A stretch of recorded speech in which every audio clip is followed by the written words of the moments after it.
В мире немало настолько удивительных мест, что люди десятилетиями отказывались верить в их природное происхождение. С одним из них, башней Дьявола, связана интересная история, приключившаяся в прошлом веке и наделавшая немало шума. Из самого названия этой горы, расположенной в американском Вайоминге, уже понятно, что гора эта непростая. Долгое время всем, кто ее видел, казалось, что она имеет искусственное происхождение. По своим размерам башня Дьявола превосходит пирамиду Хеопса в 2,5 раза.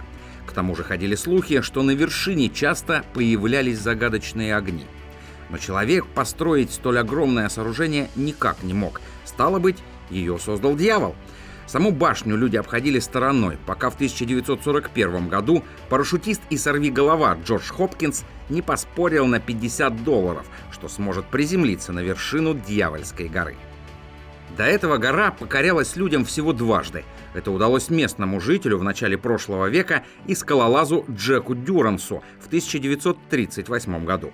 Самолет сесть там не может, а с единственной пригодной для вертолетов площадки их буквально срывает потоками ветра. Хопкинс стал третьим, он смог удачно приземлиться на вершине, но веревки и оборудование, которые ему сбрасывали сверху, портились из-за удара об острые скалы. В результате спортсмен стал настоящим пленником Дьявольской скалы. Известие об этом всколыхнуло всю страну. Вскоре над башней кружило уже несколько десятков самолетов, сбрасывая вниз запасы еды и воды. Однако большая часть посылок разбивалась о камни.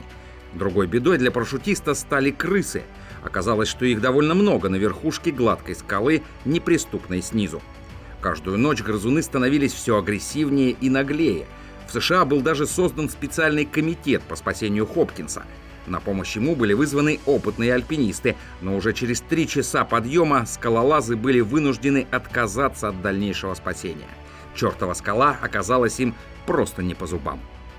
Но прежде чем мы расскажем, как несчастному парашютисту удалось выжить, не забудьте подписаться на наш канал и активировать колокольчик. Впереди еще немало интересного, а ссылка в описании. Через прессу был найден тот самый Джек Дюранс. Уже через 2 дня он был на месте и решил покорить вершину по одному лишь ему известному маршруту.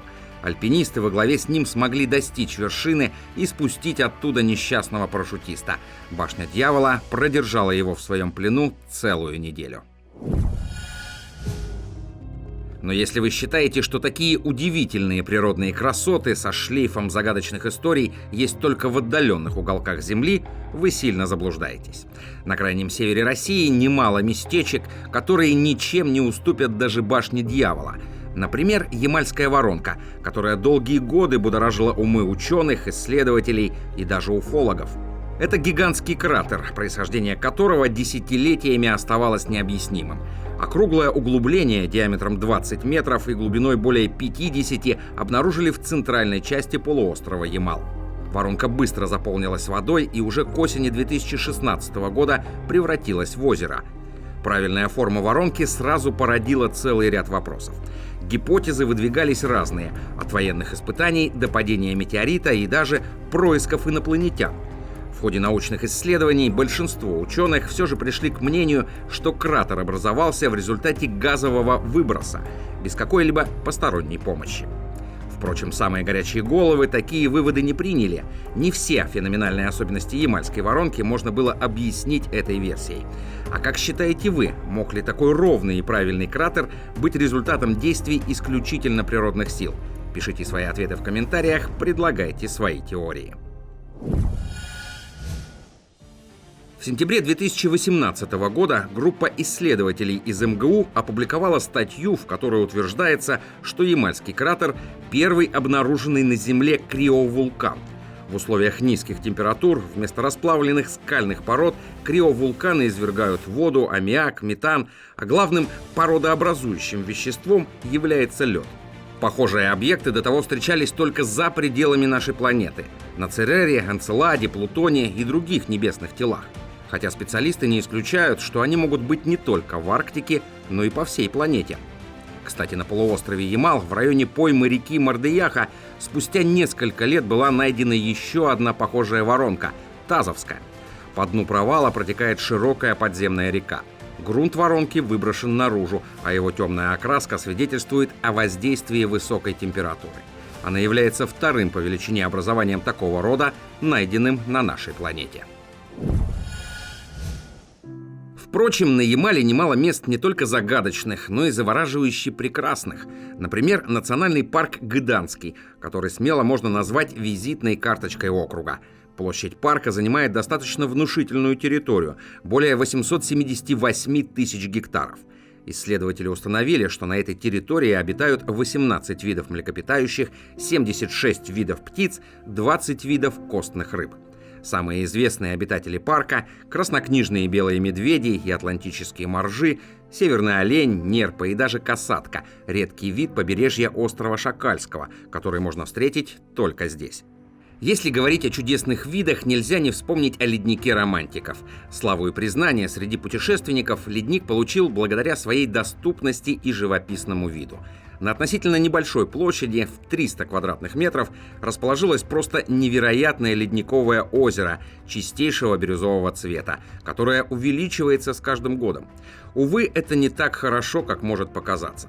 Окружающие озеро льды постепенно тают, пополняя водоем. Не исключено, что когда-нибудь из-за резких изменений климата сам ледник может полностью исчезнуть. А вот другой новопортовский мерзлотник вне опасности. Это самый большой естественный холодильник в мире, расположенный в селе Новый Порт. Его история очень интересна. Создавался он в 50-е годы прошлого века специально для хранения рыбы. Пещеры вырубались в вечной мерзлоте в течение 10 лет. Всего их насчитывается около 200, а их площадь занимает 3200 кубометров. Даже сегодня новопортовский мерзлотник используется по назначению. Здесь хранятся ценные породы рыбы – осетрина, муксун и нельма. Впрочем, чуть ли не самое удивительное, что есть на Крайнем Севере – это озера. Например, Тетума-Монтатяй. Его название можно перевести с лесного ненецкого языка как «огромное озеро с местом выхода из воды». Уникальность Тетума-Монтатяй в том, что оно образовалось в результате таяния ископаемого льда. В итоге под весом воды грунт просел и образовался водоем удивительного цвета. Вода здесь не голубая и не синяя, как мы привыкли, а с коричневым оттенком. Все потому, что в процессе появления озера его воды смешивались с торфянистой почвой.